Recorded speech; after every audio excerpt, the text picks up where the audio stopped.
when you multiply by $1.80 versus $1.18, you're rolling wrong. It should be Hey, Bill. $12. Hi, how are you? Not too bad. How about you, bud? Yes, better. Hey, we're live streaming, guys. Just a heads up, we're live streaming now, you guys. Yeah, we'll give it a little bit. Bring it all through then and see what you get. Yeah.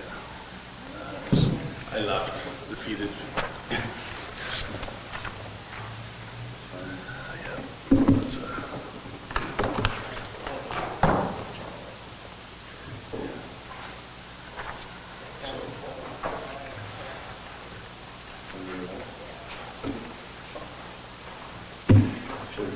Well, that's right, you were there. Yeah, you were. That's what Brooke said, it should just be so. Yeah, I was kind of making sure, I thought for sure that you'd get it. 3 more minutes, folks, and then it's showtime.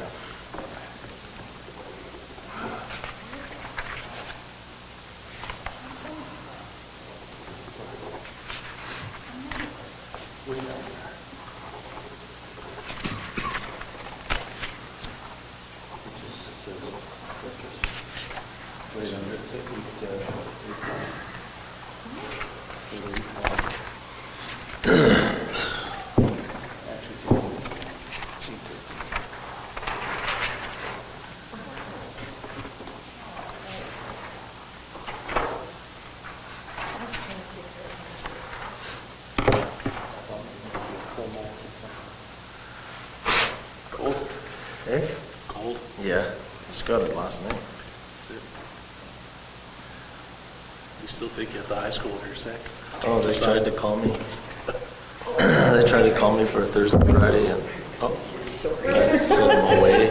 I told them after next week. So I prefer to go to MCI because of my hip. So I said it's not as much. Yeah.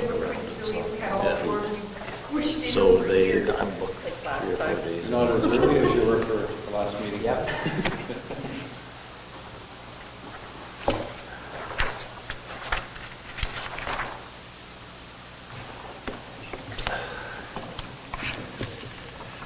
Looks like it's at around 1:45. Yeah, go well. I'll be back. Yep.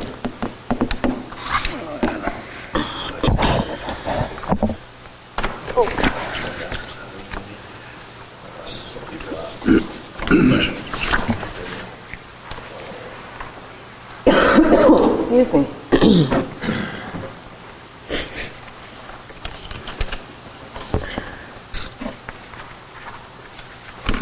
Let's see if I can find that for you now, so you don't forget. Okay, we've got 6 o'clock. Welcome everybody to our February 12th, 2024 council meeting. First off, before we start, we always like to acknowledge that we're gathered here on Treaty 5 territory. Those are the traditional lands of our good neighbors, the Opaskwayak Cree Nation, as well as many other Cree and Dene and OG Cree peoples, as well as the homeland of the Red River Métis people. So welcome everybody tonight. We have some guests in the room, and I will call the meeting to order. Somebody should have a resolution to adopt the agenda. There isn't any additions? Well, there was just one comment about moving one item to in camera, but I didn't hear back, so I'm assuming it'll just stay in camera, stay in public. So won't you make a motion? I'll request an amendment. Okay, moved by myself, second by Councillor Atkinson, that the agenda be adopted as amended. Yeah, and then, like I said, I would like to move that one labor relations issue for discussion in camera. Done. All right. Confirmation of the minutes. Call, Sorry, call a question. All in favor? Opposed? Yeah, the amended To the agenda. amendment, yeah. Bill, just for our people that are watching, Councillor Ward is on the phone, and Councillor Manich has sent his regrets today. So are you in favor, Bill? 1, 2. Yes, in favor. So 1, 2, 3, 4, 5, 6 people. Carried. Okay. Confirmation of minutes. Moved by myself, second by Councillor Atkinson. Resolved that the minutes of the regular council meeting of January 22nd, 2024 be hereby approved. All statutory declarations have been complied with. Everybody had a chance to go through the minutes? No questions, so call the question. All in favor? Opposed? Carried.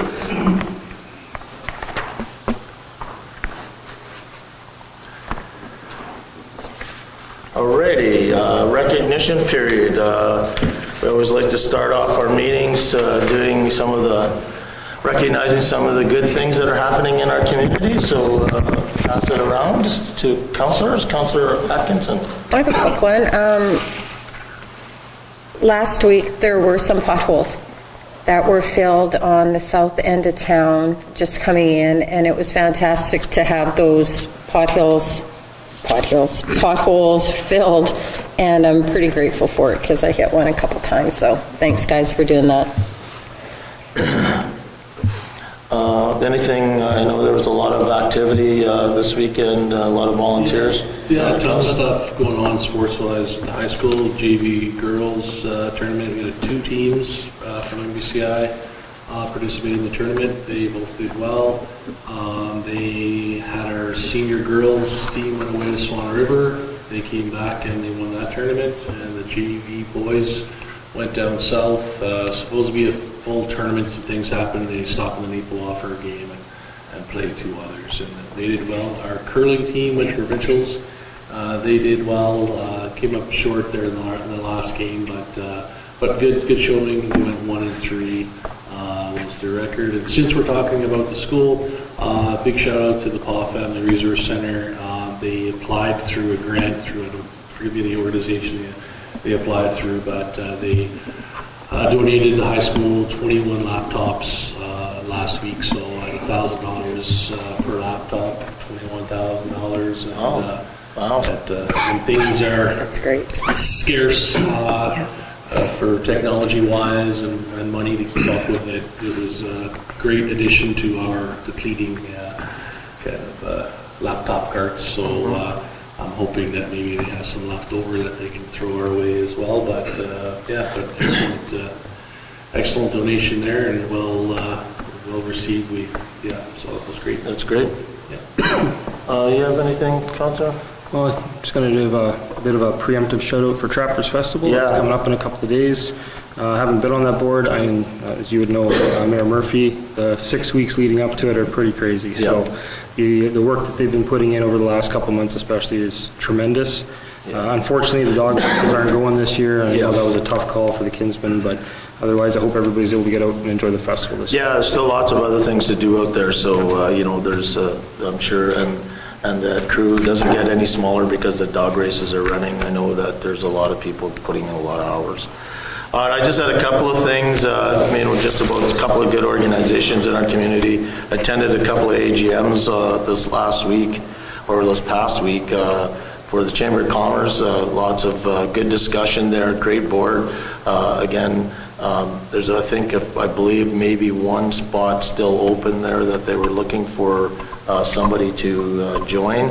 And then also attended the POG Community Renewal Corporation AGM, and I know they're looking for still a couple of members there. But, a couple of great volunteer groups that do a lot of good things for our community, advocate for our community. So if you've got some time and get out, feel free to look them up. They do get a new president for the Chamber of Commerce, is Dan Quinnell. And Desiree Lambert, I think Vice is Roy. Desiree, is her last name Lambert? That's her maiden name. Desiree George, who? Georgia. Yeah, is the executive director there, so that's good. Alrighty, moving right along. Citizens period. We have some visitors today, which is great. Nice to see you. Well, good to see you. Can you just, okay, sorry. What's that? I thought you weren't going to introduce yourself, but. Yes, I'm Bill Burscheid, and I'm president of the Pasco Agricultural Society. And I'm just here to share with you just some of the things that we're doing at the Ag Grounds and Town of the Paw has been our partner for many years, and 2011-12 is when we started getting involved, when the society was not very, a lot of the executive and that, there wasn't any, so there was a few people that came on board, and we built the 500-seat grandstand then. It was finished in 2012, and the Town of the Paw actually was the first investor into that, started that whole ball rolling, and then we got them since then, and RM stepped in and OCN. So since then, we've been really promoting our tri-communities. So we've done a lot. So here's our tri-community. We try to run the flags whenever we put on an event, and it's pretty nice. And our purpose is to organize and provide events, build agriculture awareness, promote life skills, just provide a welcoming space, and welcome everybody that comes. So here's the grandstand that we built, and it was a community effort. We couldn't have done it without everybody, helping. So OCN provided all the cement for the grandstand, and the town and RM put in some money, and then we got the rest through grants. What was the total cost? It was close to $200,000. Wow. And then in 2018, we opened our RV park. We had 20 sites equipped with water and electricity and 30 amp service, and it's been pretty busy. It's been, I think, welcome to the community. Yeah. People can use it. So there's electricity and water. We don't have a dumping station, so people come and use the town. Do people book long term out there, or is it just short stays? We have had long-term stay. People, especially not so much last year, the year before, when the paper mill had their shutdown. We had people there for quite a long time, but we. But there's no seasonal sites where somebody comes and just books. You can book seasonally too. You can book for the. Yeah. Okay, good. We had a different. And this we had. This is the Airstreams. They came through. This is their second year in a row. Second year in a row, and pretty neat to see them coming through town. So 2023. So this is what we did last year. So we upgraded our track, and before the track, it was if it rained, then events would have to be canceled. So we had enough money to do just a little portion of the track because it was first built. That track was built on a rail bed. So every year rocks rise to the top or the surface, and so then people have to pick rocks. And when you have racetrack or horses on there, it's dangerous to them. So when we talked to people in Swan River wanting to know what they did on their track, they told us, and so when we went to Stratuski's, they said they would do the whole track, not just that little bit, and made an agreement with them. So now we can hold events all weather. So last year, if you came to our chuck wagons and chariots, it rained, and we were still able to hold the event because of that. So we can have outside events now. Doesn't have to cancel. So this is our chuck wagons and chariots, and just some things that are opening ceremonies. These are all the drivers, and we have a tow truck event. This is something new, so tow truck, and so then teams got together to see who could pull it the fastest. Okay. And it was really fun, and everybody was talking about, I think we'll have more contestants this year, and then the kids all wanted to do it, and so the video shows the kids pulling and then dads are behind pushing, so it was pretty. So that was the first time. We also had trip riders come, and we've booked them already for this coming year. We had a petting zoo, pony rides. They've already been booked also. We had a rib cook-off, and that was fun. It was, I think there'll be more entries next year also. 50-50 draws. And then we didn't put it on, but the Touch a Truck event by the Humane Society, they put that on in the fall.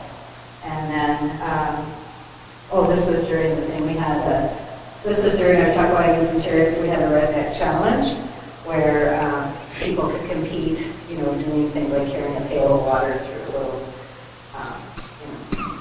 a little circuit and doing things like that. And then we have a grocery race where a couple of businesses in town donate groceries, and we throw those out, and whatever people can carry, they keep. So it's lots of fun. And then Gymkhana events, and then we also put in horseshoe pits. So we have 7 horseshoe pits that people can bring, their staffs down or whatever, can come and play horseshoes. And we have a lot of people that are using the grounds to run their dogs right now. We did have some people approach us last year to see if we could make it into a dog park of some kind, like an enclosed one, that they were willing to put up a fence and stuff. So, but there's a lot of people that are running their dogs, and they're cleaning up after them. And then we have the haunted house, and Eddie did that in the fall, and it was lots of fun and exciting. And now 2024. So we're bringing the musical ride at the end of July. So that's our big excitement. So they're arriving July 30th. They're going to show on July 31st. So we're trying to work out if we can run a parade. So I'm going to need your permission to hold a parade in town with the horses and maybe the RCMP and the fire and just have a big parade. I think it'll be pretty neat to see them going through town. And then they're going up to Flip Pond, and then they come back, and they're staying on our grounds. And then they're leaving on Friday. So that's exciting. And then our Chuck Wagons and Chariots, 3 days again this year. I was on the 16th, 17th, and 18th.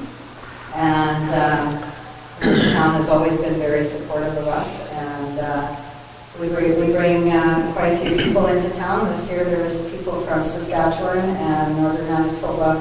And we're going to try to keep better track. There was lots coming in. So the interest is there. And so what we have to do right now is, before we're going to try to make our grandstand wheelchair accessible. So we have to put a ramp in, and our bathrooms. We're going to try to do that in the spring to do that.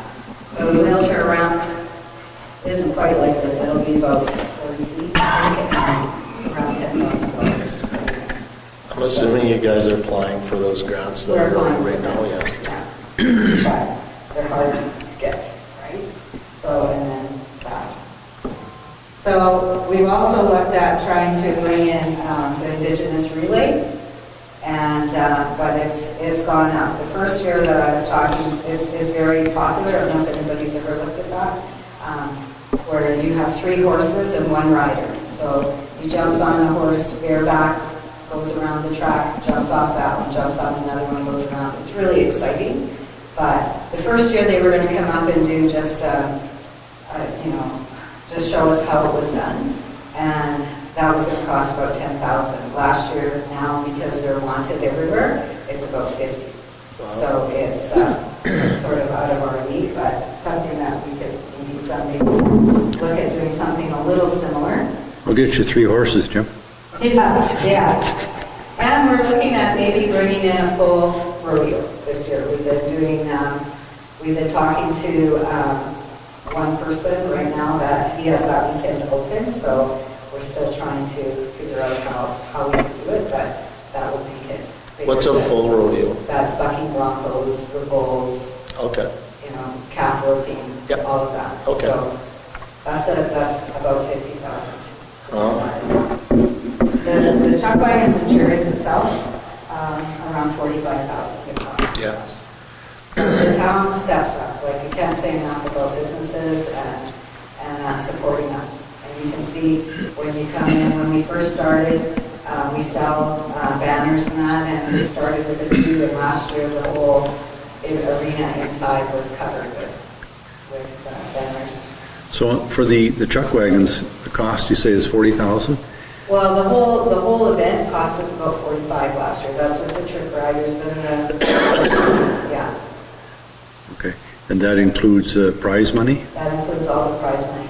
Okay. And we give a $500 hookup fee for them to come up. That helps pay for their gas. Right. Doesn't begin to cover it because most of them have semis Yeah. with their horses and that, but it helps them. And we're probably one of the only ones that do that. And we're part of the circuit now. Now we're on the Yeah. circuit, yes. Good. So we were lucky to get that weekend. And I know it's much more than the Indigenous Days with OCN. But we, St. Rose, they had that weekend and they were down to 2 people on their Ag Society, so they couldn't run it. So we took that weekend. Last year they wanted it back, but we're not giving it up now. No, for sure. That's good. So So the chuck wagons and the rodeo, so just make sure, the separate, so it would be 95 grand. it If is, you so, would do but with the rodeo itself, there was, like, he gave us an itemized list that we're still sort of working on, because there was like a sound system, say, that where it was like $8,000, but Ed said that we could use his sound system, so we can try to break it down a little bit, right? Because we're not going to make the money at the gate. Yeah.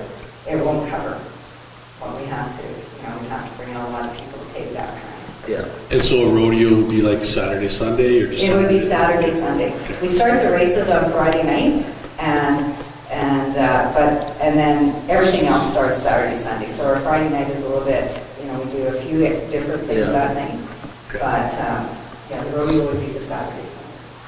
So the bottom line is you're not likely going to make any money? Well, hopefully we'll break even. That's the goal. Yeah, and to put on the event, right? Like it's, yeah. So this is some of our want lists. So this is what I'm applying for grants. And if you know of grants or you have, people that know things or how to do them. So we like to put up some sort of an advertising signage up in the grounds. It's a perfect spot. You have lots of people going by. You can sell advertising on there. Been talking to a few places and also putting current events or things that are happening in the town. We are looking at putting a cover on the grandstand. If we did a cover, then we could do outside events. We could have concerts, things like that, would be able to go on even though it was raining. Because we have a big tractor trailer that is set up as a stage.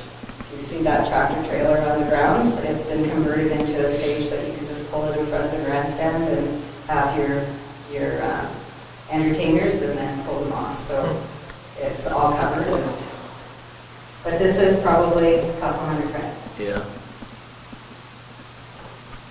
Our Quonset that we have, we're looking at maybe spray foaming it and making it all year round so that we could rent it out at home events in the wintertime, have it get warm. There's some grants that are available, municipal grants that are available for big projects like that we might be able to do. We're looking at a speaker system that would cover the grounds,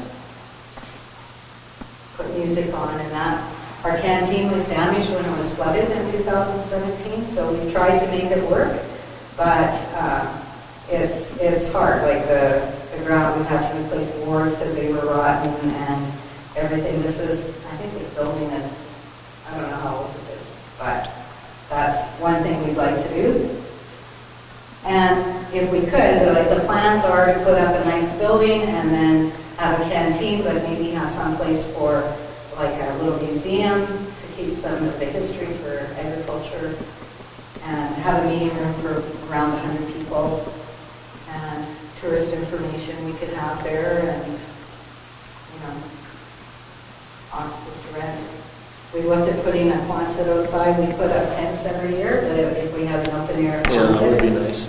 And we've already had a few people approaching us about doing weddings up there. Yeah. So, this would be something that might work. and or to do potholes too.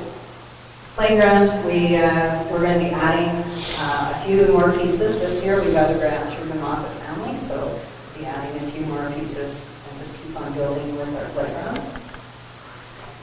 This little tractor costs about $8,000. It's not cheap.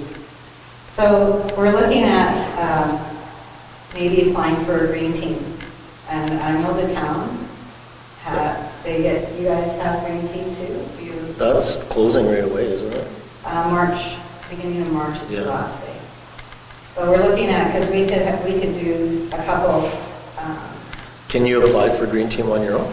we can, yes, but what we'd sort of like to have is we can, manage it in that, but if somebody could write the checks, figure out because we don't, Right, the chance. well, we don't have A payroll. payroll, yeah, if somebody could do that on the payroll for them, and we could put them to work.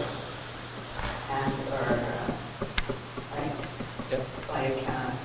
we've got the announcer's booth that needs painting, we've got a couple, little grandstands that could be painting, all the mowing and that, like, the last few years, it's all been volunteers trying to mow those grounds, and it's a lot of work, especially with the RV park. Do you have We wanna do mowers? that. Do you have mowers, or are people We have bringing some their own? mowers. Oh, We okay. use- Lots of people use their own mowers, their own gas, everything, just to keep it looking nice. RV park, we use your dumping station, but it would, that in the long run would be nice to have one there. And lighting for the grounds. Right now, we just have a little pole out there that it would be nice to set up some lighting. And garbage removal is a big thing for us. We had 2 big garbage containers, and but people were dropping their garbage off, or they were filling up really quickly, and we're just, having to remove it. If I know you guys have a garbage people that maybe once a week they could just go through the. What would be the same problem you're having if all of a sudden we have a full garbage truck every time we go down there? Yeah, like you say, for the events and stuff like that, I think it's reasonable, but if you get regular pickup now, that's Yeah. probably going to be just as, maybe Yeah. even a bigger problem. But even if we could arrange something like that for after, the chuck wagons or whatever. Yeah, like I said, I don't, anything is, we're open to anything, really. Yeah. Obviously, council has to discuss. Yeah. And then we're just looking at some signage for the RV park, maybe give it a name. People might be able to name each site after a family member or something like that if they like. We're in the process of purchasing sea cans right now to hold our stuff that's in the closet. Also Wi-Fi access on the grounds would be nice to have for the campers. And with Starlink, it's a lot cheaper than it was. And then this is something that we've looked at, is a mini golf. And I talked to a few places. One, Holland, Manitoba, is my hometown. They put up a mini golf, and they had businesses take a hole, and they created the hole. So they bought all the stuff. They just had to do the site preparation, and then their students take care of it in the summer. And it's pretty fun. And this is another thing that we're looking at doing, is a memorial park. And planting trees where people can plant trees in memorial of someone who's passed. And we'll have a seating area. We need trees down at the egg grounds anyway, and have maybe a water feature in the sitting area. But, so that might be something, planting. Or they could donate, benches, things like that. So then an outside stage. So we went to Blueberry Jam last summer, and I was looking at their stage and talking to some of them. So this is their outside stage. I think it cost them at the time probably close to $100,000. That's what they got some grants, but they bring in so many people now for that Blueberry Jam. Have you been? It's great. it would be nice if we could do something down at the grounds. And as I said, the Ag Society, we want people, like you guys are our partners, if you want to use the grounds, like, use it, right? We have that facility, and Yep. and we should be using it, and you're more than welcome to, to use it. BMX course, that was in our original plans. We were going to do something like that. We had in 2012, we had a landscape architect did a design at the grounds, and the BMX course was in there. And so this is just our sponsors that we had from our 2023. And you can see we couldn't have done this event without them. And then we also partner with Blizzard and Rotary, and the cadets do our gate, and like there's lots of people that step up to help. Lots of groups. Paramedics, they volunteer their time for the whole summer, like the whole weekend. We have to have somebody there, and it's like Serena Nolan and Dr. Marie Noel. They were doing internal first aid, and there's just a lot of people that really helped. And Comair this year donated 2 tickets to the winning person that's down there, and it was very touching when him and his wife were just excited because their niece had there had been an accident in the family and had lost her life, and there's a memorial there for. And they haven't been up there, so this was going to be their opportunity to see it. So everybody was in tears. It was just really nice.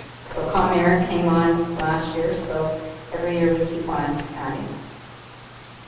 And Blizzard, and then our little building there, Eddie's fixed that up. And we're hoping to put electricity out there. And out to the, there's a few slides that would like, out to the road, out to the fence, where a few years ago I put lights up there, but they didn't work very well because by the time the electricity went around, they weren't strong enough, right? But it would be really nice to be able to light up the egg grounds and to put lighting up there that people from all over can come and see. But there again, that's a big investment. Like Portage, they started off small, and now their town puts up, they continue, they have, their workers aren't there out in the summer because they spend November putting up all of these Christmas displays, and then they spend all of January taking them down, and then they store them. But people come in, they spend money like going around to all the displays. It's all hooked up to their FM stations. Christmas market sort of thing? Yeah, and it's great. Yeah. But it's all the displays are really. So anyway, so that's just a little bit of what we're doing and what we'd like to do, and just to keep you informed. And Thank you. I mean, I guess I know myself and Jim have had brief discussions last summer and stuff. Is there anything specifically, obviously we want to continue to support. Is there anything specific you're looking for right now from the town? I think just you've always given us the monetary for the truck wagons. That's a big one for us. If you know of grants, I know you have grant writers. I was going to say. If you come across grants, you see what we're looking at.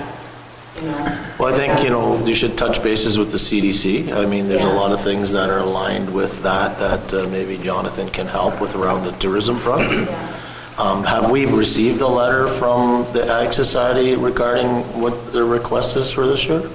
I sent a letter. So I just don't remember seeing that. It might be there, but I just don't know I did send a letter in January. to. If you haven't got one. Yeah, I think it's important to send us something now because we're right in the middle of budget season. I'll get it out. I have one.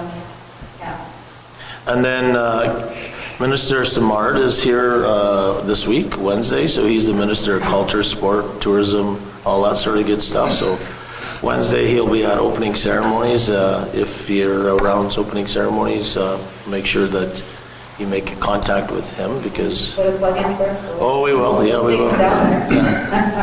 I don't know if you'll have any time to do that, but like I said, it's time to, it's to be a good person to touch bases with you, and obviously we'll always talk that up anyways. Yeah. Since we are one community sort of thing. It's great. Thank you.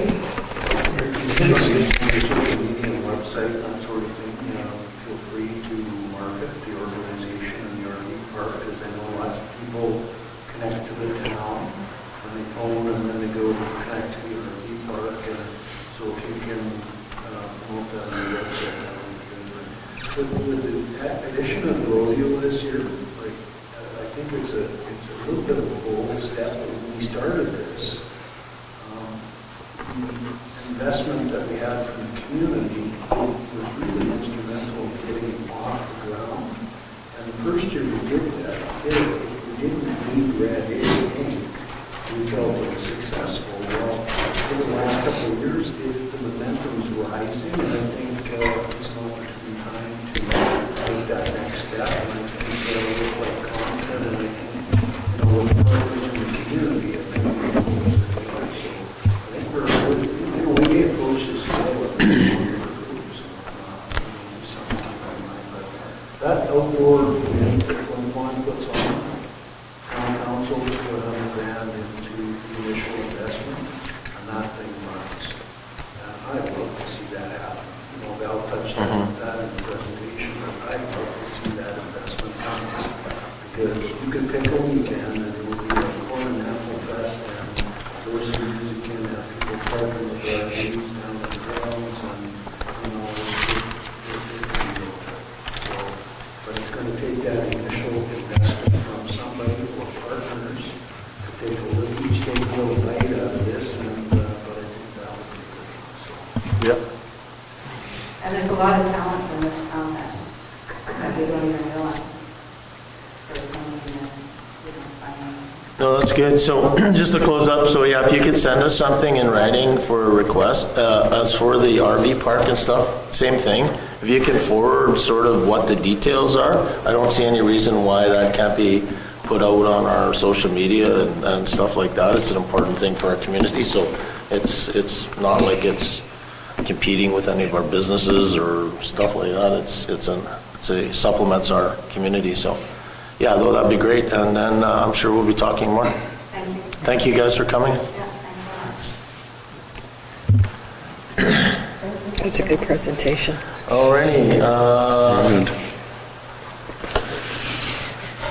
Bylaws. Highway snow removal, 811. You're still there, Councilor Ward? That's you. Yes, ma'am. Okay. 811. It's hard to hear. Okay, I'll try to speak louder. Oh, no, it's not you. It's when somebody's across doing that presentation. Yeah, okay. Yeah, no problem. Moved by myself and seconded by Councillor Atkinson. Resolved that council authorize the mayor to sign the snow removal agreement with the government of Manitoba as represented by the Minister of Infrastructure for a term to expire May 1st, 2024. Alrighty, everybody had a chance to look at this. Again, it's just the standard agreement, snow removal down the main streets, which we do for the provincial government. So call a question, all in favor? Opposed? Carried. Wake them up.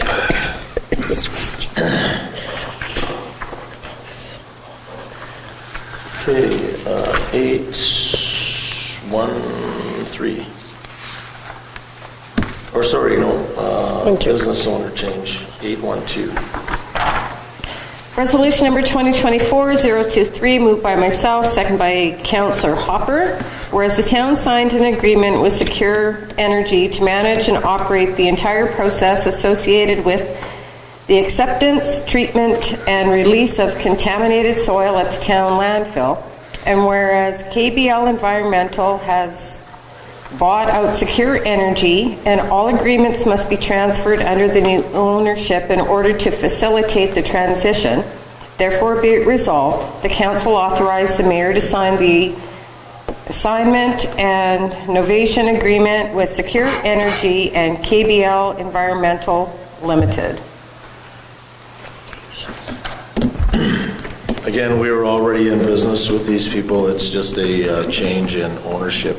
So it's just some stuff that they, or some area at the landfill that they take care of. So call the question. All in favor? Opposed? Carried. Okay. Purchase of mower, 18313. Resolution number 2024-024, moved by myself, second by Councillor Hopper. Whereas the town is required to manage the vegetative growth around primary and Sager cells at the lagoon, and whereas the town does not have the equipment to complete this work effectively and efficiently due to the expansion of the lagoon. Therefore, be it resolved, the council approve the purchase of a lawnmower for the lagoon through the lagoon cost-shared funding with Manitoba Water Service Board.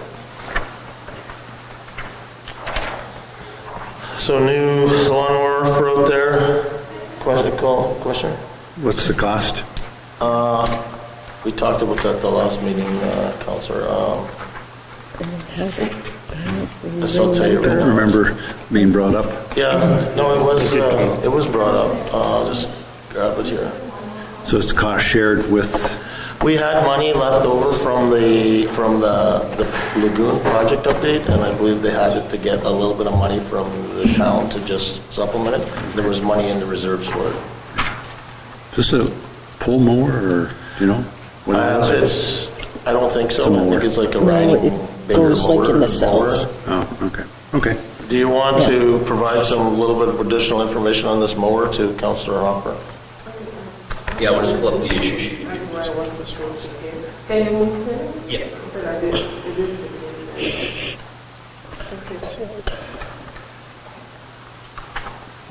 It was on the last issue sheet. There's no issue sheet with this one. We'll just have to pull it up just 1 second, sorry. No, I'm comfortable with it. It's a cost shared. It's not an impact to our budget or anything, so I'm good. Yeah, correct. There's money in the lagoon project that's still left over. It was a good opportunity to kind of get this done as well. It will help our Yep.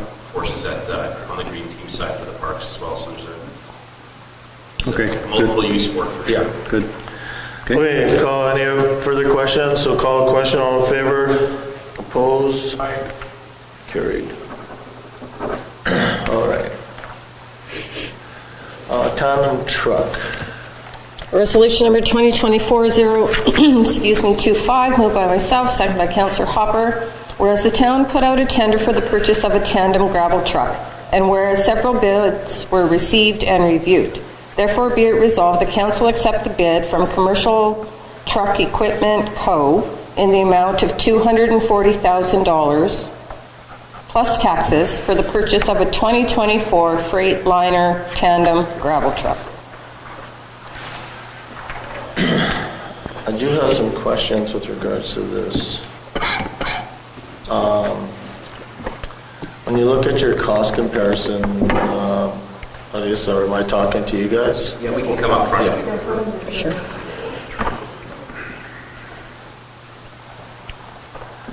Just on the charts that were provided, because when I read through the issue sheet, it looks like, are we saying that these trucks have an 8-year life? That's it? 60,000 kilometers and an 8-year life?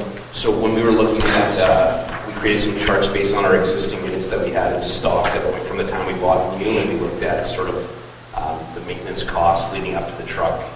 I've been doing some research online to kind of see how we create the useful life based on our use. If you look at Unit 80, for instance, in 2015 going into 2016 was our largest maintenance year that we spent on the unit, and then the trend line from there kind of continued downward from that point. So what chart am I looking at then? For Unit 80, it's going to look like this. Yeah, that's what I'm looking at too. So if I look at, so I see how your chart works is that there's the cumulative maintenance costs on the side. You're saying you bought that unit for $99,000? Is that what I'm trying to understand, because if I look at the cumulative cost, there's the bars that go up, But then the cost of maintenance, That is correct, so back in, at that time, it was a $100,000 unit, yeah. so you're saying once your cost of maintenance matches the cost of, the total cost of the vehicle, then that's when you get rid of it? No, there's several ways to look at it, so it's just based on the maintenance cost spiking, like your biggest maintenance cost, like when does those numbers sort of become parallel? But there's different, like, that's not exactly, not when it matches the cost. So how does this work then? Because I would struggle with the same fact that we would, in 8 years, we would have to get rid of a tandem truck, especially when you think about, as your chart shows, now that you explain that, is once you may have to inject cash, but then it re-lifes the vehicle. And then as well, even if when we look at used vehicles, they're over 100,000 kilometers, so double the kilometers and people are still using them. Yeah, that's a fair point. The goal was to compare, like, if we were to buy used, what would the cost that unit run us in that same sort of lifespan of a new vehicle? So when we broke down what we spent on the unit over the 8 years and then applied it to the cost of the unit, what we're trying to show is that, like, a used unit will be cheaper on the front end. However, you're paying way more in maintenance over the short, medium, and long term. Yeah, if you get a lemon or something like that, for sure, right? Because you would expect that depending on your hours on your engine and stuff, you would expect that the costs are going to spike at some time. And based on No, go ahead. The mileage on the used units and the hours on the motors on the used units are all already surpassed kind of our use of our units. Yeah. So, which may suggest that they may be used in a different manner than ours. So we wanted to compare to like what we run for our hours and our mileage. Well, my concern was the comment about, where I'm just trying to find it on the sheet here again. We determined that gravel, we completed an additional cost, so this is on your issue sheet of ownership analysis. We determined service life for a gravel truck to be about 8 years. Using an 8-year service life, the yearly maintenance costs and the purchase price per unit, we came up with the total cost of ownership. Like, I'm not really sure what that actually means. Like, in 8 years, what does that, so we buy this truck today, brand new one, what happens in 8 years? Well, if we had a really strong equipment replacement plan, that would be the best time to sell that unit before the costs, before a huge capital injection be required to further life of the unit. So like that's your sweet spot. So if you were replacing... Well, shouldn't we have an analysis on leasing then instead, if we're not going to actually keep vehicles longer than a certain period of time? Because I would struggle that you're going to have a hard time convincing me that 60,000 kilometers on a $250,000 diesel truck that does the service that we do in our community is going to need to be replaced. And then when I look at our fleet, then that means all the fleet needs to be replaced right now. Based on the asset management table that received that assessment is correct. We're beyond the useful life of all of the equipment. Yeah, I realize that, but there's the asset management based on time and there's asset management based on real facts. So you've got to look at the real cost of what that unit is really costing you, what the service life of it is, what your last investment or maintenance, because like you say, a gravel truck running in a pit is a lot different than a gravel truck running around with snow in the back around town, putting hardly any miles on it and idling most of the time. Correct. And we're not saying that we're looking to like get rid of the unit after 8 years because we know that's not going to be realistic in terms of our financial ability. We just wanted to show just like sort of like a metric to say, okay, these units we've held, what do they look like in terms of a maintenance cost to the town since we've purchased them? We identified some spikes in the maintenance that have extended the life. So that became sort of a sweet spot of when, before you have to interject any sort of major capital cost into your unit. And that's why the 8-year was sort of selected for that purpose.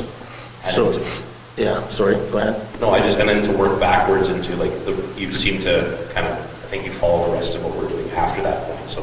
Well, no, yeah, like I understand. So if I look at Unit 80, I'm just trying to understand it. Like, I'm not saying I disagree with what you're talking about. I just don't actually personally understand it well enough. But if I look at we bought a vehicle in 2008, spent $800 on it that year, and then we paid $990,000 for it, or $99,000 or $100,000, say. But the cumulative maintenance cost is at 2021 or 2020, like between 2021. So that's not 8 years. Comes 12 years, yeah. So if I'm looking at my cost of, if that's how they do their asset management, which doesn't seem right to me, but if that's how you're doing your asset management, is that when your total cost of maintenance matches your purchase price of the vehicle. So what we were seeing online, when they were giving us for information online, to like the percentage that you look for, was anywhere between 30 and 40%. Oh, really? Yeah, so that's sort of where it's highlighted on the far right table, sorry. So when your total maintenance of your unit is 30% of 30 to 40%, depending on, like, different places do it slightly differently, but that is what sort of the research There are shows. two rules exactly, so 20/40 and another one is 50/50 rule. So these are basically the sweet spots for getting. Mr. Mayor, what was the kilometers on that vehicle a year? Just 1 second, Councillor. Tanvir is just talking. You can't hear him. But can you guys turn your mic on? Just 1 second. Oh well.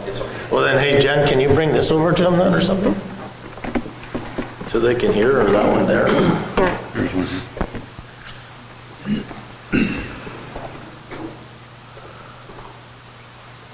So the basic concept behind the service or useful service life is not to depreciate the entirety of the unit itself.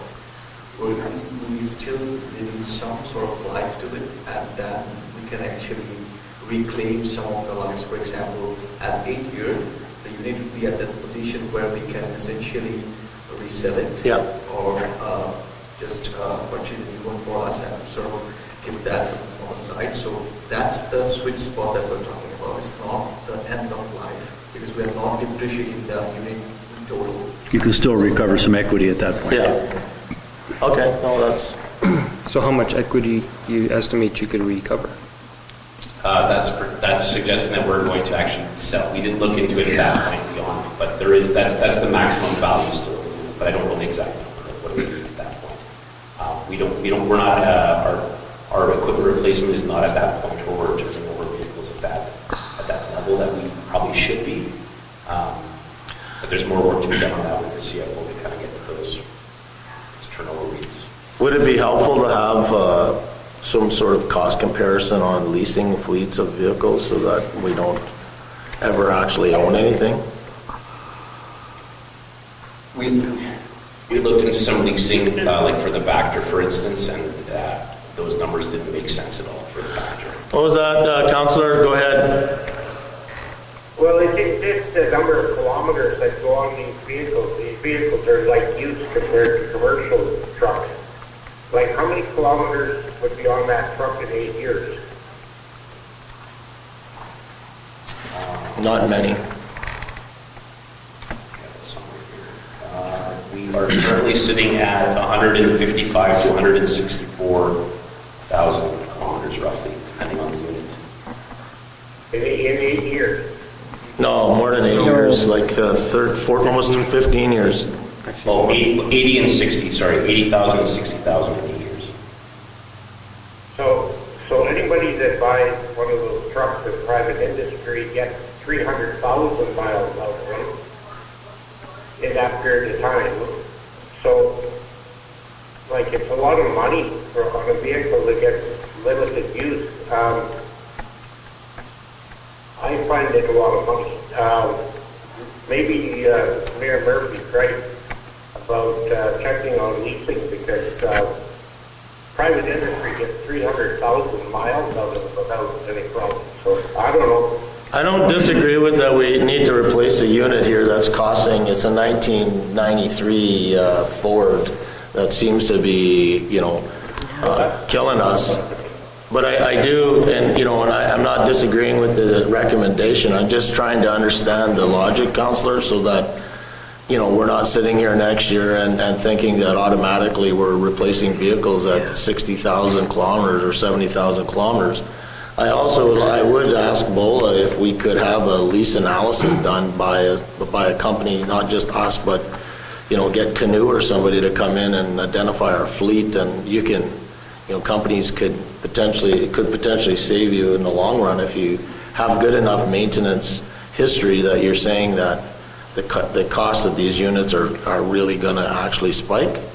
Then you just lease them in and out, and you reduce maintenance costs, you reduce overall costs. So I don't disagree with the purchase. I just wanted to understand the logic behind it. Just on the leasing side of things, I know we looked at leasing the vacuum truck.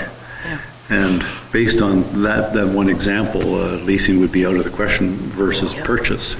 One of the things you do with leasing, you don't have the financial outlay, but you don't have any equity at the end of the day. In 5 years, 8 years, you have nothing. At least if you balanced off what you're spending on the purchase price, what equity you're going to have if you're going to trade it in or sell it, you have something. Leasing is just a straight cost. Yep. Large companies do leasing, just makes it cleaner, write it off. For us, I think it's pertinent that if we are practical, if we would try and buy something we're going to have some equity in. Yeah, no, but I would still like to see us do the analysis. I think there's a difference when you're trying to lease a Vactor, which is a specialty piece of equipment that not everybody has. It'd be interesting to see, I guess.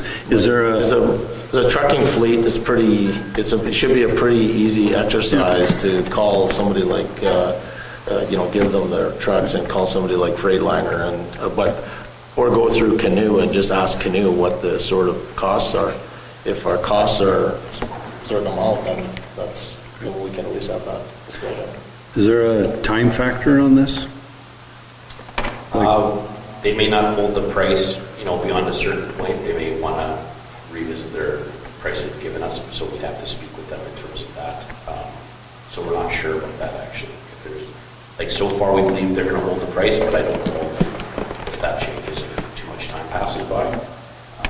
Again, the only example we sort of had on the leasing was the Vactor, and we even actually looked at our passenger fleet for leasing, and it just, like we said, you're not getting any equity, and at the end you don't want any of your fleet. So do you want equity?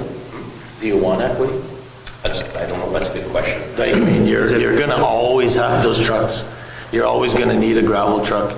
So it comes back to the management. It's not like are you leveraging that truck to make yourself more financially stable?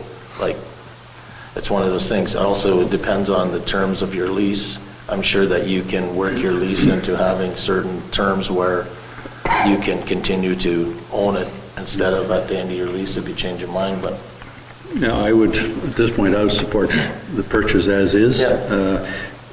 Talking about leasing, when we're talking about our asset management plan, I don't recall leasing even being brought up. It's a good idea. Maybe we should look for everything just to have, cost analysis and what it compares to. But we have been talking about that for a few years. Anyway, No, I support the purchase as well. It's just. So is the recommendation to table to get that analysis back? No, I just think it's nothing that we're going to do immediately anyways. I think it'll be a little bit of work, but when we're sitting down next year or the next piece of equipment that comes out or we have a big bill, we should have a plan on. We should have had at least the analysis whether we're going to buy or we should move down this way. And I agree with you. We go ahead with the purchase, but still on that particular, just let's go apples to apples and get a lease price and see what it would be. Yeah. And then the thing is that when you look at lease, you got to look at your fleet too, though, right? If you're really saying that all your equipment is actually out of life, and what do you really need?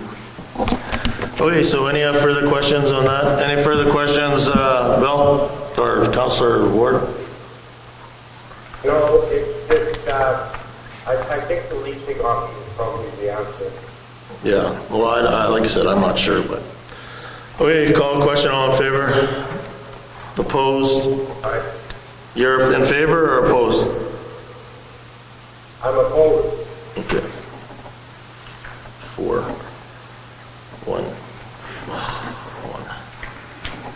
Yeah, we can speak with the CFO more, we can kind of have some more information to move forward with, just to make sure that we are making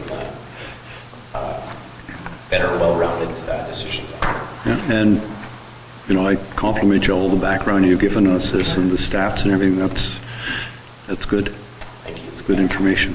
Andrew should definitely get a lot of credit for that. We spent a lot of hours on this. So. What kind of class do you need to drive a tandem? These ones are Class 3 with Air. Class 3 with Air? Okay. And all our employees have Class 3 over there. We have a significant, I wouldn't say all, but we have probably half our staff with Class 3. Okay. That's All my right. only question. Okay, so moving along here. It's not really a relevant question, but well, maybe it is. The fire department, the new truck, what do they need for that? That has air and it needs the air endorsement. I think it's a Class 4. Class 4? Yeah. Class 4 over there. Okay. Okay. Okay, 815. Resolution 2024-026, moved by Councillor Lane, seconded by myself. Whereas the town sent out invitations to quote for the supply and delivery of 2 regular pickup trucks, and whereas 7 bids were received and reviewed, therefore be it resolved that council accept the bid from Twin Motors in the amount of $98,728 plus taxes for the purchase of 2 regular pickup trucks. Just a point, I can move that. Councillor Lane had to step out temporarily, so he's not here, so I'll move it. He had to go over to this. Oh, I understand what you're saying. Yeah. Should be here. Like, Fair enough. Do you want me to reread it? No? Okay. So this is just carry over from last year. I have one question on this. Is there any concerns of switching models of trucks? Well, because I see that we purchased one brand and now we're purchasing a different brand, and just for consistency with mechanics and parts. And We have several Dodges in our fleet as well, so it seems like most of our fleet is either Dodge or Chevy. Okay. Any call question? Just one question I had. It came up at the budget last year, just how big our fleet is, and I know we had wanted to get some further information on that.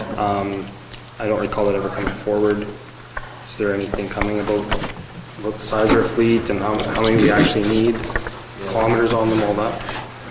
I thought we provided some information in terms of the ages, the models, the mileage, because I remember frantically going vehicle to vehicle for that before last budget, I thought, but... I think the discussion too, though, was what units were getting junked. Aged out. Right. Because we were justifying these 2 units based on the real bad maintenance costs, like we just finished talking about. So when we purchase 2 new, do we need to see this? Are we growing our fleet, or are we leaving it the same and 2 are getting? So our fleet is ever depleting. I wouldn't say we're growing the fleet. One of these, I don't recall specifically, was for the Public Works foreman truck was written off. So one of these were for that. And then the old water meter vent was also taken out of service. So this was also was for that. So because you made some good points about we don't want to just keep paying insurance and growing fleet on vehicles that are like the mountain cost of. Yeah, because remember we were talking, we had vehicles parked outside the arena with registration and insurance on them, and they're never been driven.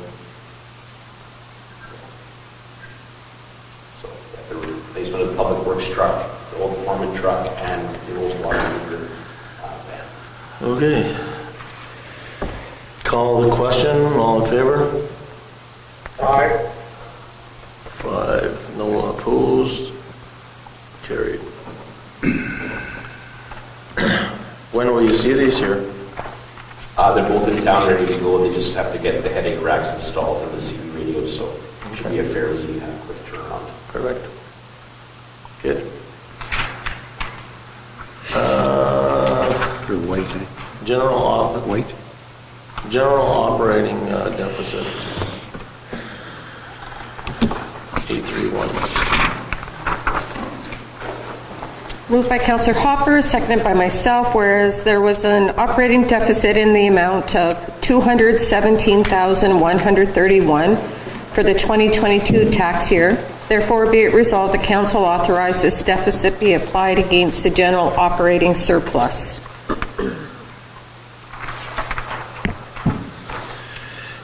Call the question, all in favor? Opposed?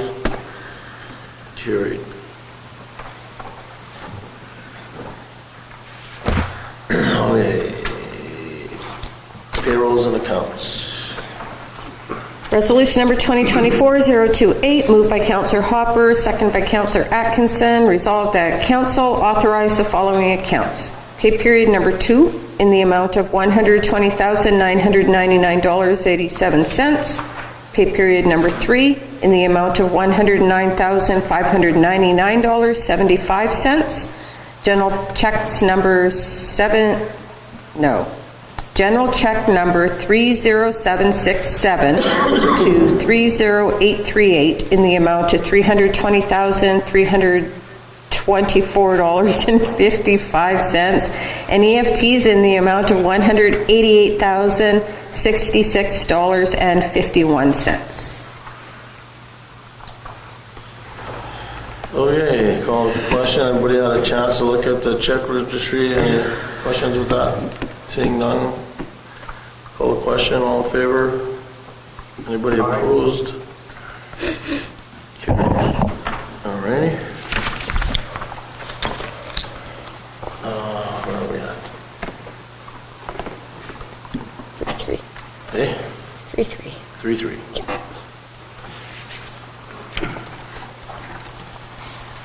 Resolution number 2024-029, moved by myself, seconded by Councillor Hopper. Resolved the council authorize the mayor to sign the attached proclamation declaring February 28, 2024 Pink Shirt Day in the town of La Paz to raise awareness about bullying. I think a good event and show our support for Pink Shirt Day. I know Councillor Hopper is typically bullying me, so hopefully that one day of the year I'll get a little bit of a break. I'll give you that day off. Okay, thank you.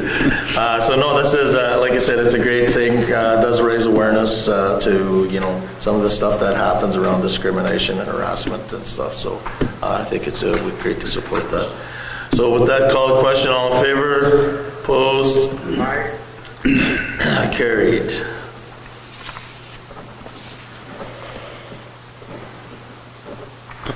Alrighty.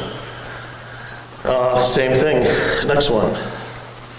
Purple Shirt Day. Oh, sorry, no. The December financials. Resolution number 2024-030, moved by myself, seconded by Councillor Hopper. Resolved that council accept the financial statements for the period ending December 31st, 2023 as prepared and submitted by L. Armstrong, Controller. Thanks. I do have some questions on this, but I know Laura's not here, so I was going to do it with her today, but it was around the landfill costs was one thing, environmental health services on that financial sheet. Because now that we see the end of year, it's kind of interesting to see how, where the pluses and minuses actually end up. And if you look at the total revenue, we had, a 1.2 million, almost a $248 million better than budget sort of performance. And then you look at the overall expenses for the year, I think we came in, where is that? Total expenses. So we came in about 500, anyways, we came in quite a bit above budget, which is good. But my question was around garbage collection, environmental health services. So the actual came in at 336, we budgeted 208, and it's that's $128,000 where we missed. And I'm not sure, maybe we just budgeted too low or something. I'm not really sure what went on there, but when I look at the actual write-up under Public Works, it says increase in garbage expenses, increase in garbage collection costs due to repairs of the garbage truck. So I just wasn't really sure if that's really, that accounted for. I know there was some, when you look at the details, there's some with regards to contract, but I could ask Laura. It's not, it doesn't mean anything now, it's just, I think that this is, when you look at now is a time when you actually can really see the differences because you're at the end of the year. What was budgeted for 2024? Yeah, so you can really see the difference, what's at the end of the year, and you can see where we were good and where we are kind of missed the boat. And this is this challenge we have through the year, so we look, but, you know, like I said, it's a good picture. It's a good, at the end of the day anyways, it's good because we brought in more money than we actually spent, and lots of departments done a good job. I think if you look at the Kelsey Recreation and the Wellness Center, you know, there's been significant improvements there with regards to items. But the airport manager, like the airport, said that, you know, his comments on revenues finished the year on budget overall, but if you look at his actual budget, he's about 150% over budget. But again, at the end of the day, we sold a lot of fuel, and so we made a lot of money there, which is great. So anyways, I think it's a good time now for us to really have a good look at that, and maybe our next meeting, Laura can sort of kind of just highlight maybe a little bit more details of where those big misses are and what our budget's going to look like this year. And I know she does that anyway, so. And she does a great job with these financials. Okay. You're not arguing with yourself, are you? No, I'm not. My concern, as much as I don't like accounting, I like to see the good things that we do, and I like to understand where we miss so that we don't miss again. And so when I look at revenues for sewers, I don't understand how we made $111,000 more than what we budgeted. Mm-hmm. So that's just, I want to make $111,000 next year, so I want to make sure that that money that's budgeted for this year, so we don't have to increase taxes. Yeah. So. Well, good point. And on that one item there, you showed there's a big difference. Whether what happened, we don't really know. Yeah. And what did we budget for 2024? Yeah. Because if we have a big revenue, we should put that in our budget, and hopefully we don't have to increase taxes. And we like to say Laura explains it well, so next budget meeting we'll... Yeah, for sure. Okay. So that's good. So everybody okay with the financials? So call a question. All in favor? Opposed? Carried.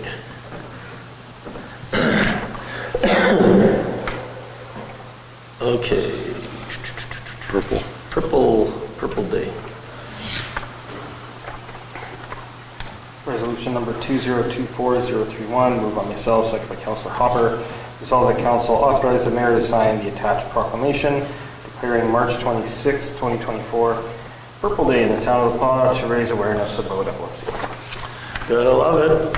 It's great to support these great events. I mean, it's easy for us to do these things, but it's also super important to raise awareness and hopefully can bring a cure. So, question? Do either of these organizations, they have a flag that normally when we do a proclamation, if they have a flag, we put the flag up for the day?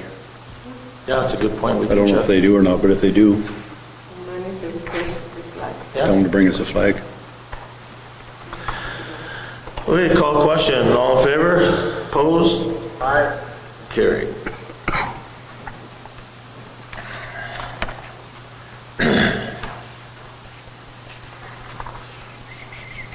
Personnel, committees and reports. Cheat sheet out. Museum Board, Councillor Lanes, unfortunately, or fortunately, he had to run to the school board meeting, so he'll step out, but he'll fill us in if there was anything missing. Councillor Manich is sent his regrets today. CDC, I could give you a quick update. There was supposed to be a meeting today, but they moved the meeting till the end of the month just to get through these minister visits and such this week, and it'll be a better update, so nothing really major happening. Destination marketing, Councillor Ward. Everything is good. Oh, good. Next meeting is in March, you said? Yep. Okay. Cedar Lake, Councillor Atkinson. Nothing to report. Nothing to report. Recycling Board, Councillor Hopper. Meeting coming up next month. Meeting next month. Library Board, Councillor Allen. There was supposed to be a meeting last week, however, due to illness, it got postponed and a new date hasn't been announced yet. KSD meeting, Councillor Atkinson. Thursday, the 15th, we will meet. Perfect. And our youth councillor, Josh, anything for us? Yeah. Perfect. So first, the Prague Curling Club hosted curling zones on January 26th and 27th. The MBCI Spartan Boys won and they competed at provincials. And the grads, MBCI 2024 grads, are doing some fundraising. They're going to be holding a meat draw on February 23rd at the Alouette Hotel. It starts at 5 p.m. And then lastly, the Paw Music and Fine Arts Festival. It will take place from March 18th to the 20th. This year's festival disciplines include vocal or choral, speech or drama, band or instrumental, dance, and theater. Good. Learning arts and music. Perfect. Thank you, Josh. All right. That's the updates. Where are we? Committee of the whole, so... Just on number 10, their unfinished business. Yep. Is there The report. a report? Like, I know we've got it on the agenda, but Yeah. is there bullets for what the unfinished business items were? If there is unfinished business, when we have an update on anything. Once a month? Okay, So, but just- we don't have any updates now. Okay, so you're bringing that unfinished business report once per month? Yes, we should be able to bring this. The way I look at it is whenever we have an update in our past discussion, we don't need to fix like it has to be once a month. It's okay, Okay. once a month, or for now. So maybe a suggestion is that maybe that unfinished business document stays on the agenda though. We might not talk about it if there's no changes, but then we always see it. Yeah, out of sight, out of mind. What I'd like to see is unfinished business, and then you can have bullets there, what that item was. Don't have to give us any information, just say it was sidewalk repair in front of the museum. That's unfinished business, whatever the unfinished business was. And then when there's an update, we know an update will be coming from you, and then we know at that point it'll get taken off. Yeah. Just so as we know what the unfinished business items are. Yeah. No, I agree. Okay, there's no more citizens. Jackson, did you have something to bring up? I sort of skipped you earlier. 13.32 it says here. Oh, okay, yeah, sorry, yeah. I mean, if you'd like to skip right to it, I can. No, we're going to be to you in 2 seconds here, so. Yeah. So we got no more citizen period, so committee of the whole. So you want to move us into committee of the whole, Carrie? Resolve that we do now move ourselves into the committee of the whole with Mayor Murphy and the chair to discuss matters requiring our attention. Okay, no new agenda items. Moving down, liability insurance.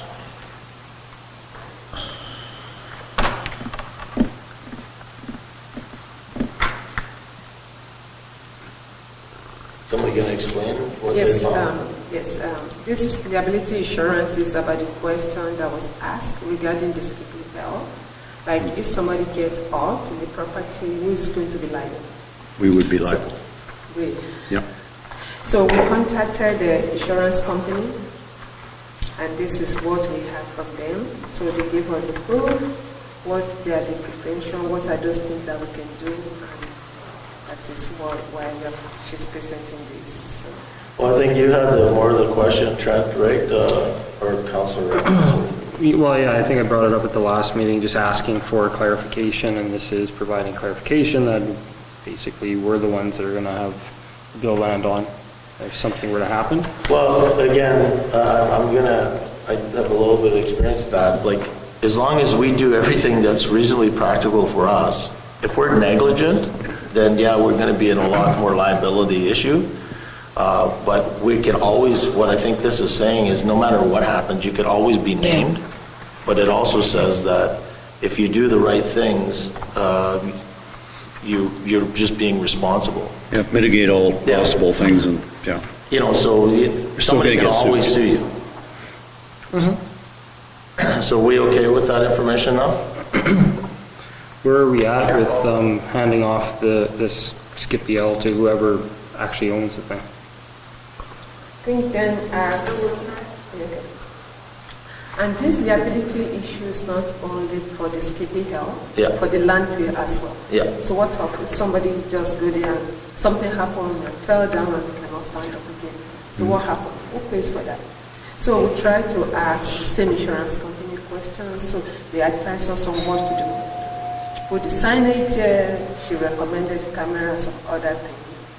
Just don't trespass, don't come in this place and some other things. So those are the things we can do. We can go to the landfill now and say we are going to fence. It's going to be very expensive for the town. But what you're doing is, again, what's reasonably practical for us, so we're gonna do, like, signage is easy, making sure that people are aware that you're not doing that. We're doing inspections, we're phoning the RCMP. Like they said, some of its stuff is not reasonable, right? I mean, they don't expect us to fence the entire place, but even if you fence the entire place, people could still climb over, so you can put Exactly. razor wire on the top, and then they bring bolt cutters anyways, cut a hole in the side of the fence, and they get inside, you're still gonna be, somebody gets hurt, they still might sue you. So we have snow right now. Has there been any indication people are getting in there? There's snow, so is there any indication people are getting in past the fence?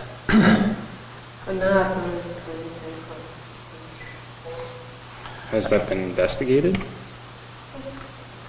I guess what the insurance company is, Due diligence will be okay. Yeah. I guess what the insurance company is basically saying is that regardless if it's a Skippy L or if it's the steps outside of here or it's a landfill, it's the same all around. Yeah. It's the same all And around. if you're negligent, you don't fix Yeah. your steps, but if your steps are good and you Yeah. shovel them, you still might get sued. But I do understand where Councillor Allen is coming from, you know, like the Skippy L, it's But I think the discussion, It's a sigh. I think the discussion was is that if we believe Yeah. that there's people getting in there, are we inspecting that fence and are we recording it that we've inspected it so that we know if there's something going on? If we just turn a blind eye to it and never do anything with it, and we kind of know that that's going on because people report it, but we don't do anything about it ourselves, then we're actually liable because we're not doing what we should be reasonably practically doing. That's inspecting it. the green team was reporting Yeah. on that when they would go down and they would do, Yeah. Good example of that is the fence behind Bignell Avenue by the railroad tracks. They repaired it and it would get cut open the next day. I think they just took the fence down. I don't even think the fence is up there No, now. there's no fence, but they are putting, last time I talked to them, They they're are gonna actually fencing that on. Put another one again. Again, like Councillor Ward said, due diligence, do what we have to. I think the signage at the landfill would be a good idea, you know, enter your own risk, and Yeah. that's not there at the moment, something like that, So but if you put signage at the Skippy Hill too. No, no, we're gonna get rid of that. no trespassing. yeah, not enter at your own risk. That one would be no trespassing, yeah. Okay, so that's that, so thanks to Laura for getting email exchanges there.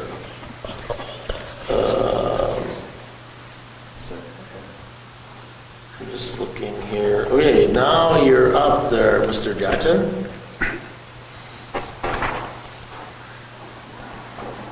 See, if Bola was nice, she would have got you moved to the top of the agenda. She wants you to put you through the pain that we're all going through too.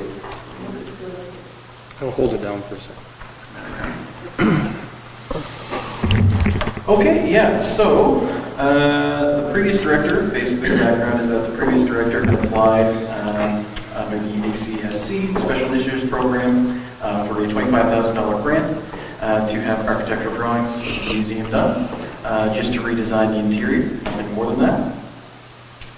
And yeah, I've inquired with Bridgman Collaborative, who undertook the survey, the feasibility survey of the museum in 2015, so they already have experience. I also inquired with Prairie Architects, but they told me they were too busy to provide a quote for the project. Yeah, if there's any questions on this. I think it's a great idea. Yeah, it's basically just to redesign the 3 interior floors. What we're really trying to do is get a dedicated space to Truth and Reconciliation, for a dedicated Truth and Reconciliation exhibit. And basically this is sort of the first step.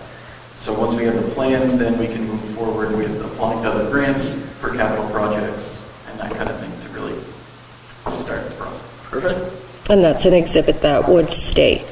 Yeah, so basically the idea right now, like the tentative idea, is that the current library, so basically when you come into the museum, you go past Sam's Gallery, where it says the law library, basically turning that area into a Truth and Reconciliation exhibit. Okay. Because there's a lot of space, it's very high ceiling in there. And there is no financial education. No. Well, this is great. Yeah.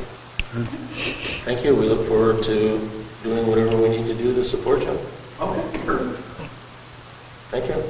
Thank you. You have to stay for the entire rest of the meeting now. What are you laughing at? You can't laugh. Ready to move on? Yeah. No, thanks for putting that together. It was very clear. No worries. Okay, 1333 AMM Spring Convention. So everybody seen that there? Yeah. Anybody's looking at attending? This is the big convention, so it's time to meet whoever you can meet. So just talk to Bola if you're interested in going. Roundtable discussion. I see no reason why we wouldn't be involved in this, but I do think it's a good, this is a good initiative to pass to the CDC. There's already a transportation discussion going on within the CDC with regards to like taxi service and stuff like that. So I would pass this on to Jonathan to see if he can assist, because this would be for our area. Blanket exercise. I'm pretty well available any day. I'm available either of the Thursdays. So let's pick, well, we pick Thursday, February 29th. Okay, done deal? And what time? I didn't see a time in here. Okay. Okay. Will this be in the evening? We'll try to get it in the evening. That's what my question If is. it's in the evening, I can come. Okay. It won't be during the day? Won't be during the day. Okay, good, yeah. Renee's aware that we wanted it like. Probably at her building there, I would imagine. No, she needs a very large space for it. She has what? You need a very large space. space. Yeah. No, but I think she has a big spot there in that Jane spot. But yeah. Okay, so the 29th, then that's the date. And Josh, you're welcome to attend that as well. So you know, it's a good thing.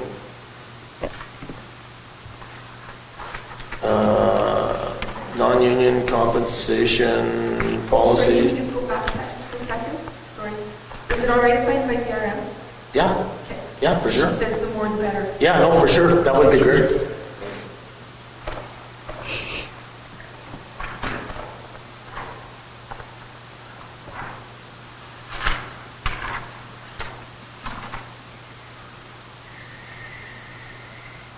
Yeah, depending on how many we get, maybe we even, I'll talk to him. If we'll see our, maybe we invite the CDC board or something, or. Okay, non-union total compensation, so I think that that's what we asked for. I know there were some concerns about the a number being put in there, but I think that the wording sort of covers it, so we'll move forward with that. So there's no misunderstanding.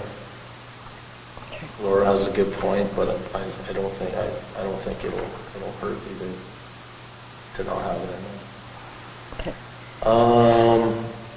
So going to 1338, as I sent a note to Bola, we need an office for mayor and council. I need to start putting some of our files in there so that when whoever the next mayor and council is, they have all the files that we're working on just left behind, and we don't have to pull them out of our own personal filing cabinet at home and bring to town. So I talked to Bola, we did talk to both the office upstairs next door to the CDC, right up here. There's the boardroom there, the office where the chamber was. The chamber said they agreed to move, right, Bola? Yes. And so it's a pretty good space. Might need a few dollars to just actually, put whatever we need in there, but. Okay. And it'll be open. It's not the mayor's office, it's the council's office, so council can go up there if they have to work on something, or if we need to have a meeting with somebody, or you need to talk to somebody, there's a place for us to have it. It looks professional. All right? Any issues with that? So I don't think we need a resolution, it's just for information only, right? Yep. We don't need a resolution to have a mayor's office or a council's office? No. Do we have where's this coming from financially? Where's the money come from? Well, I don't even know how much it costs. I put $1,000 there, Yeah, I was just kind of wondering, do we want to put an actual dollar figure to it, or we just, 1,000's good? Do we want to discuss that now? I don't know what's needed. So like I said, I don't know, we all have our own devices. We just need access. It's not going to happen. Moving day is not tomorrow, so let's just get some costs and what it's going to cost to furnish it or whatever has to be done, and then we'll know. Yeah, I think the furniture in there, we're just going to leave it. Yes, we have the furniture there, and I think you have your laptop. Furniture up there is good? It's good enough. So we can move that to your office and take yours up there? Sure. Not that The good. furniture is good. There's not really much to spend on. I just think it'd be minimal. Yeah, so we'll get an idea how much it's going to cost to get a setup there. I'm just going to assume that there's going to be some need for a communication device up there. We've talked about communication here and maybe in that room. I'm going to assume we're not going to be transporting whatever we get around, so television and some sort of intercom device or something might be in there. Yeah, well. Cleaning. Probably needs to be cleaned. Yeah, well, let's we'll save that. Okay, so that's just for information only. Medical officers meeting date, I'm available to meet with them whenever they decide. Anybody else wants to attend, fine. We can invite them to the blanket ceremony. I think it's during the day, and I also believe, didn't you asked us who else should attend, Bola? Yes, I just encourage most people to attend, and whatever you think that because they are coming here to understand our challenges, and I think you have to table everything together. And I think the second day they'll be going to Flint. So yeah, we can, whenever their date is, whatever the time is, just let us know, and whoever can come will come. And what's their, I'm not sure with the medical officers, do they have a lot of clout? Yes. They do. Yeah, definitely. They're the ones that would implement boil water advisory if something happened. They're supposed to be checking restaurants in town and for all the regulations and that sort of thing. But in terms of I'm not downplaying boil water advisories, but in terms of the strengths and weaknesses and challenges. So if we said we don't have enough doctors, okay, they're going to say, well, join the club. Nobody does. They're actually going to say, I don't know, like any other, we want the clinic. We need the clinic. Are they I don't think that's really their mandate. No. Mandate. No. Well, I think there was a letter sent, wasn't there? I can't remember, and they asked, which one was asking for? It was this group, and I was going to ask the same questions at the time, but it was summed up in what's here. Hearing with the strengths, weaknesses, challenges, and opportunities that influence the health of those living in the paw. And I don't want to be pessimistic, but I'm just like trying to say, like, okay, we do have an issue sheet and say some of the issues are we don't have enough home care workers. Yeah, I know. We don't have enough home care facilities for people. Oh yeah, I know. We can barely keep St. Paul's open because we don't have enough healthcare aides. Yeah, we know that. I guess just having the conversation, even if we're sort of sounding like a broken record, is still important. But what we can also do is put it back on and ask them, like, sort of what's the plan. They're asking us what our challenges are. Those are all challenges. Yeah. Load it up. Yeah, I know it sounded like you said we've been saying the same spiel for so many years now. It sounds like broken records, but I guess whoever wants to listen to us will share with them the concerns. Okay, so yeah, just let us know when the meetings are, and we'll come, whoever can come. 1331. Yeah, so this is obviously stemming from the incident that happened in our community last month, where one individual passed away. There's a lot of discussion about how that was communicated to the public. I know that obviously council had at least one letter circulated to them. I've heard from other people as well, I'm sure other councillors have as well, is that it took a long time for that information to make it out to the public that something had happened. In speaking with a couple of council members, I know that there's concerns about where that, if we're overstepping our bounds by providing information and not having it come from the RCMP. I'm not asking in this for us to be providing information. I'm asking for us to be providing acknowledgement that the incident happened, so that the public is aware from us that something happened and where to go to get that information, in this case from the RCMP. Yeah, something is plain, I guess, and simple. If the day that happened, we're getting calls at the town office. Here's the number for the RCMP. We don't have the information. There is an incident, an ongoing incident, as far as we understand. No different than every once in a while you'll hear there's a barricaded suspect somewhere and they close down, the streets or whatever. Again, the mayor's job, he's a spokesperson. Basically, you refer them to the police. If it's a town issue, like not to say that type of an issue, but an issue with the water, well then, yeah, now we're in control. We give the information because we're first-hand information. But to release anything, I don't think we did, I wasn't here when it happened, I don't think we did anything wrong. You can't give them a bunch of details if you don't have it. No, and I'm certainly not trying to say anybody did anything wrong, but I think the incident happened at 3:50 and it was 8:30 by the time the RCMP put anything out, and people were asking. It was announced on, I think, KRC's Facebook page that we were shutting down our wellness center and pool. I believe it set out as safety concerns, but we as the town didn't say anything. And again, I'm not trying to ask that we put out information. That is totally the RCMP's responsibility.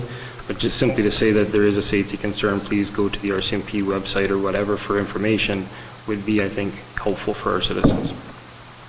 So whose role is it to do that? Well, that's why I wanted, in my recommendation, was for us to review that communication strategy and determine that. I guess my only concern would be when we're relaying such important information that we shouldn't be, I get where you're coming from, right? Saying nothing really may not be a solution either, but for us to say there's a safety concern, that's kind of like putting major fear in everybody, and I'm not saying you do have stuff to fear about, but to announce, I don't know what you'd say, all citizens of the PAW, be aware of your safety. There's an incident on where, and then that's where you're leading yourself down now I'm kind of like, I'm making an assumption that there's a safety thing, that there could be, because I heard about it, and yeah, my buddy's an RCMP, and yeah, maybe I heard, yeah, for sure. I think it was down, you know what I mean? You kind of tend to, I'm not saying... The reason I said safety concern is, and I tried to pull the post up, but it had been removed, but I believe that's what was the wording used on KRC's Facebook page. And that's one of ours, really, and they use that terminology. So part of the communication strategy, I think, is to have some sort of a template put forward for if an incident happens that is discussing safety, how do we word that?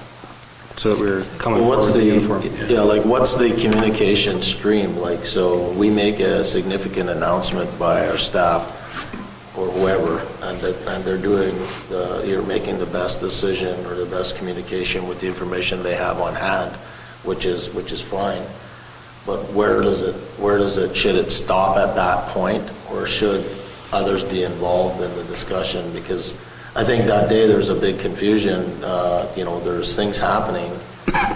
Some of us didn't even know anything was happening, and so all of a sudden you're getting phone calls and you don't know what's going on, so you phone somebody that should know and they don't know what's going on either.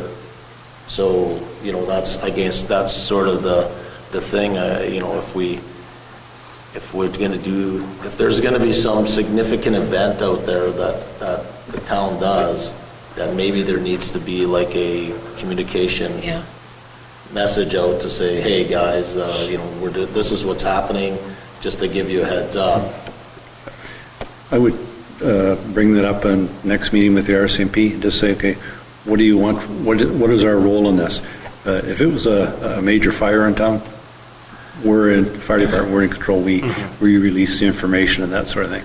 Something like a police matter like that, where there's so many unknowns, what do they want us to do? No, and I completely agree with you. The RCMP told us exactly what we've been told. Yeah. So we were in contact with them because I would message and say, what's going on? And they said they would only we weren't getting any more information than anybody else is getting. Exactly. But I guess what we're saying, though, what I do agree is that if we decide that we're going to shut down facilities, our facilities, based on something that's going on, whether the RCMP is involved in it or whatever, we should at least know that we're doing that. Oh, yes. And nobody knew that. So the messages that we were getting was, why is the arena shut down? Okay. Well, I don't know why the arena is shut down. Like, I have no idea. So, I call the CAO and say, hey, how come the arena's on lockdown? And the CAO says, I have no idea. I'll have to find out. Mm-hmm. So that, again, not blaming anybody, not creating it. It's not that there was a bad decision. It's that how do we make sure that everybody that should know knows. And at the same time, we've already committed to the RCMP. We've already had that discussion with the RCMP and Chief Brown, where we're going to sit down and say, like, yeah, guys, like, how can we get this some sort of information out a little bit quicker when this is going on? Because our communities were very worried. But in their defense too, there's that day that was going on, there was 3 members and a supervisor working. They were on scene in 4 minutes, and they're also trying to figure out what's going on. So, I don't know, it was a very unfortunate situation, and if there's a way we can actually do better at that, I think we should see what we can do better, that's all. Totally. Like, we do tabletop exercises and run through scenarios for all sorts of incidences.